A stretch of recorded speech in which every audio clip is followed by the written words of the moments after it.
Welcome back, guys. This is part 2 of importing a car from Japan. At this point, you've purchased the car, and Stacked Exports will actually inspect the car again once they receive it, and they're going to send you a ton of videos and photos. They can do any requested maintenance or modifications. And lastly, they're going to secure a spot on a shipping vessel for you. You'll get an email from Mike at Stacked Exports asking you information on the consignee, which is you, the notifying party, which is your import broker, the destination port, and also if you want marine insurance. You'll want to find an import broker at least 24 to 48 hours before the vessel sails, because it's important that the import broker files the ISF or Importer Security Filing, or else you can be held liable for penalties given by the CBP, which is the Customs and Border Protection. So my import broker was Derek 2 at NTG Air and Ocean.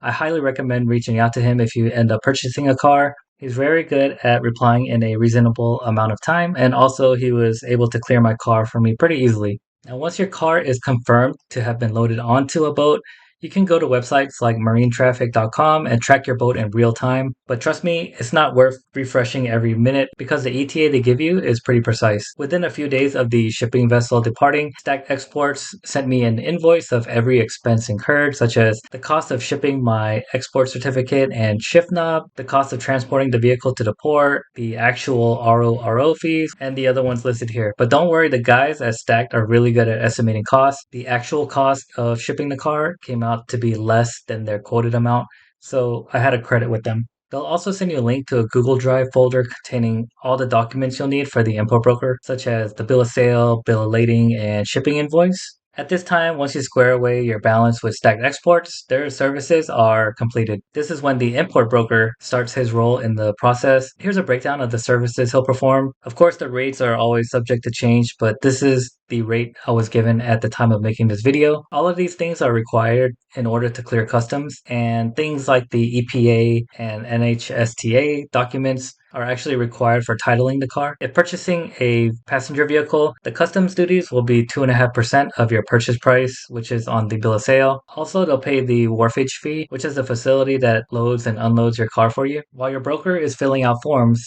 the only things you need to decide are whether you're going to get a TWIC card and how you're going to get the car home. So TWIC stands for Transportation Worker Identification Credential. Applying for one requires a background check and around $125, but is valid for 5 years, and it allows you access into the ports. If you don't want to get a TWIC card, you can hire a escort that has a TWIC card for a small fee, and they'll meet you there. I opted to apply for one since it's good for 5 years, and I decided actually to drive the car home. Another thing I did during this time is I signed up for insurance through GReddy. I told them the policy begin date and the declared value of the car. All they needed after that were a couple photos of the car, and they sent me the insurance binder. So now with pickup plans squared away, within 5 days of the vehicle being dropped off at the port, your import broker will submit the paperwork to customs to clear it. There's a large list of holds that might occur, such as an agricultural hold, which is checking for prohibited insects, animals, or plants. My car did end up getting a hold, but it was cleared the day after the boat had docked. I think that customs just wanted to take a look around the exterior and interior of the car before releasing it. Keep in mind that you're allotted a certain amount of days to pick up the car,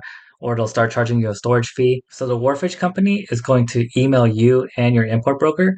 So make sure to read through the email. It's going to tell you what exactly you need to bring when you pick up your car, such as you need to either have a TWIC card or an escort that has a TWIC card. And also you need a safety vest and closed-toe shoes, things like that. Remember to take your shift knob along with you. And I like to be safe, so I made 2 copies of every document I've gotten so far from Stacked Exports and my import broker. The most important being the delivery order when you pick up. This is emailed to you by your import broker once you've paid them and your car has cleared customs. This will basically explain your visit to port security and also allow the wharfage company to release the car to you. One thing I learned when entering the port is that even if you have a TWIC card, you can't just get dropped off. Like I had Lyft drop me off at the building where the gates were, and I thought I could just walk through, but it turns out you actually need to drive through with a trailer or have someone with a TWIC card drive you through if you plan to drive the car out of the port. Since I opted to drive the Integra bag, I didn't have either one of those, and it was kind of an issue when I arrived there.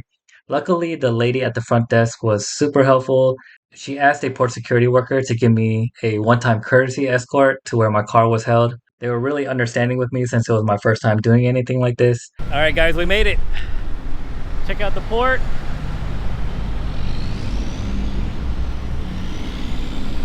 There it is.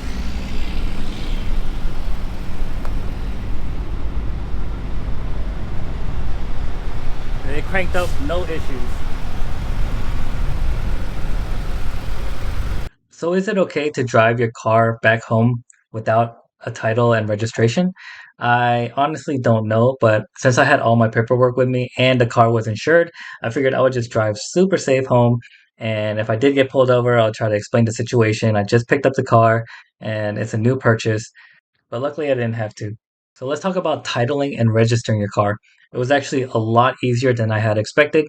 I recommend calling your local tag office and asking which specific documents you'll need, or you can find the information on their website. For Georgia, they required a T22B form, which is a VIN verification form done by a police officer. So all I had to do was print 2 copies of the form out and call my local police department. And they actually had an officer come out within 5 minutes to do the VIN verification.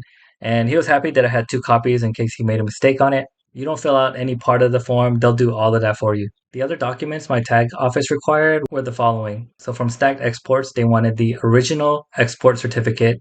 I made sure to make a copy of this since I knew I had to give it up. And they actually want this translated. So you want to type it up. The best thing to do is just use Google Translate and translate it as best as you can. They'll want the bill of sale and also the export permit. And the export permit, they also want translated. From the import broker, they want your customs forms and Department of Homeland Security entry summary, basically your customs forms and EPA, NHSTA documents. After submitting the title application, it was time to register the car. For that, all I needed was my insurance binder and my driver's license. After a few minutes, she submitted the information, printed me a temporary tag, and at that point, my car was officially street legal in America. Now all I have to do is wait for the title to come in.